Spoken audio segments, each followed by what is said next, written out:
Somebody pop all day. Hold up. Somebody on their way. Hold up. I would've grown all day. Hold up. Somebody can't relate. Black Hold up. Panther. Stay down with no faking. Go up, top down, I've been racing. Go up, she wild, I'm in dangerous. Go up, my crowd in rotation. Yeah. Are you on 10 yet? Are you on 10 yet? Wait. Are you on 10 yet? Are you on 10 yet? I live on 10. Wait. Are you on 10 yet? Instant Are you on 10 yet? Hold up. Master place up, master place up, master place up, master place up, master place up, master place up.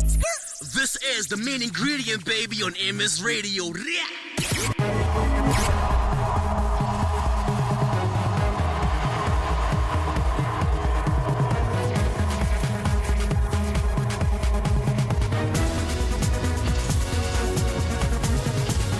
News on the hour on MS Radio.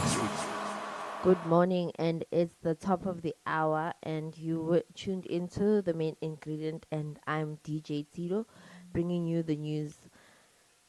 SAFTU strikes aim to bring country to a standstill. The South African Federation of Trade Unions, SAFTU, is calling on workers across the country to stay away from work on Wednesday and join the nationwide strike against the proposed national minimum wage and amendments of labor law.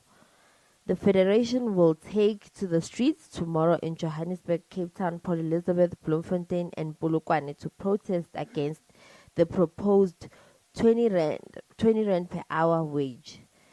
A parliamentary process considering public submission on 3 bills that will give effect to the minimum wage is still underway, and as a result, the wage won't be introduced on 1 May as initially planned.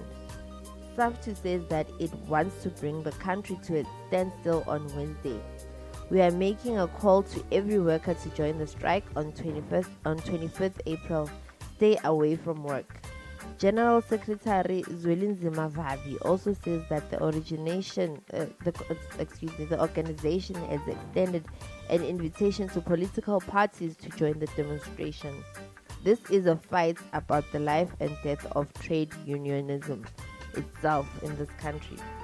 The federation says it will use tomorrow's strike to speak out against some labor laws that force unions to include a secret ballot clause in their constitution to guide them when conducting a strike ballot among members before taking action to face being deregistered.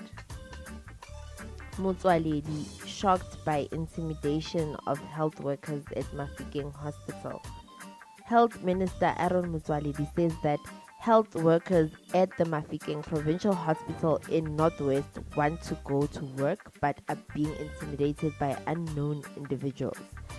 5 babies nearly died when non-striking nurses were removed from the neonatal hospital in the province by their striking colleagues.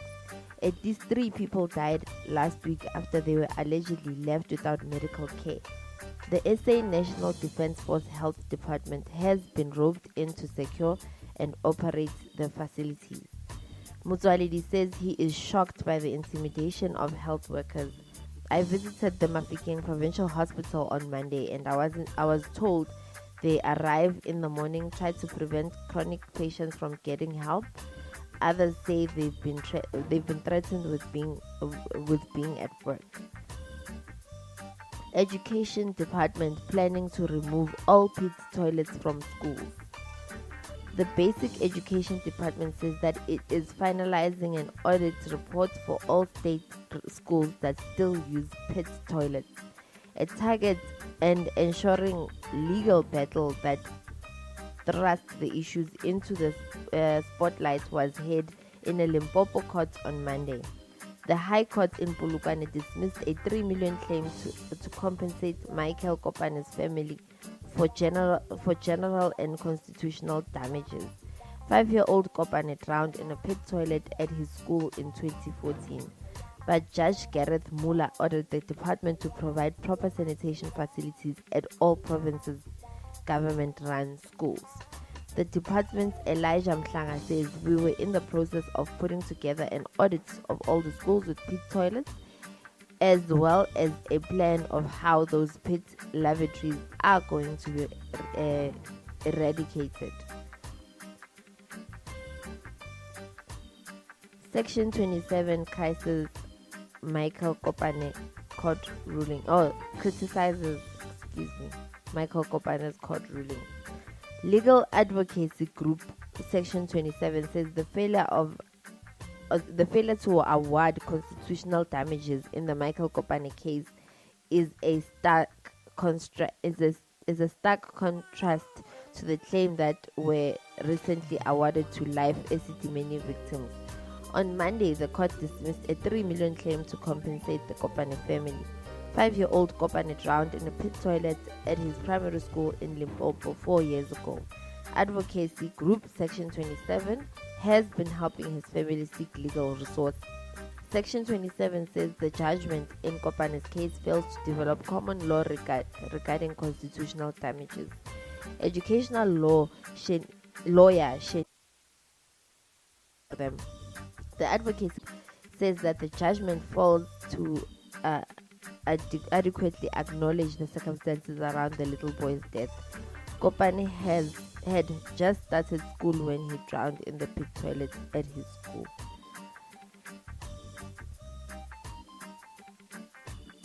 Nurses explain lack of injury in a trial of alleged Limpopo serial rapists. 2 nurses have told the Limpopo High Court that a lack of genital bruising did not indicate that someone was not raped. The nurses were testifying in a trial of an alleged serial rapist, David Mabura, who faces 40 counts of rape as well as housebreaking related charges. It is alleged that Mabura is Zimbabwean broke into homes of his victims while they were asleep. Armed with a screwdriver and a knife, he allegedly ordered the women to undress before raping them. In court on Monday, forensic Nasilia Maponya told the court that one of 3 women Mapura had allegedly raped sustained genital bruises, but 2 others did not. Vaginal bruising, however, she added, a lack of on does not mean she was not raped. She told the court that she was at work August 2012 when police brought rape complaints into the Seshego hospital.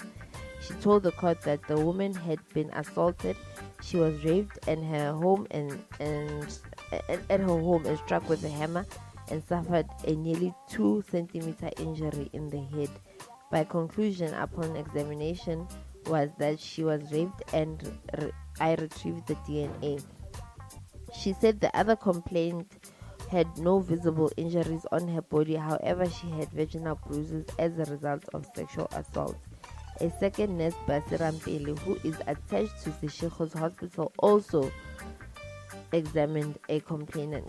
The victim was stabbed and her neck was swollen. She was sexually assaulted, but there were no bruises on her genitalia. But that does not mean she was not raped, she told the court. The 2 police officers testified that the evidence retrieved from the victims was taken to a forensic laboratory in Pretoria. Mabura has allegedly been linked to the case through DNA. And on the last story for today, wounded soldier gets world's first penis transplant in the US. A soldier wounded by an improvised explosive device in Afghanistan has received the world's first complete penis and scrotum transplant. Officials at Johns Hopkins Hospital in Baltimore said on Monday. A team of 9 plastic surgeons and 2 urological surgeons operated on the veteran, whose nationality was not disclosed, for 14 hours on 26 March, the hospital said in a statement. The team transplanted an entire penis, a scrotum without testicles, and partial abdominal wall from a deceased donor. The wounded man, who requested anonymity, has recovered from the surgery and is expected to be discharged from the hospital this week. We are hopeful that this transplant will help restore a near normal urinary and sexual functions of this young man, Dr. W.P. Andrew Lee, the head of plastic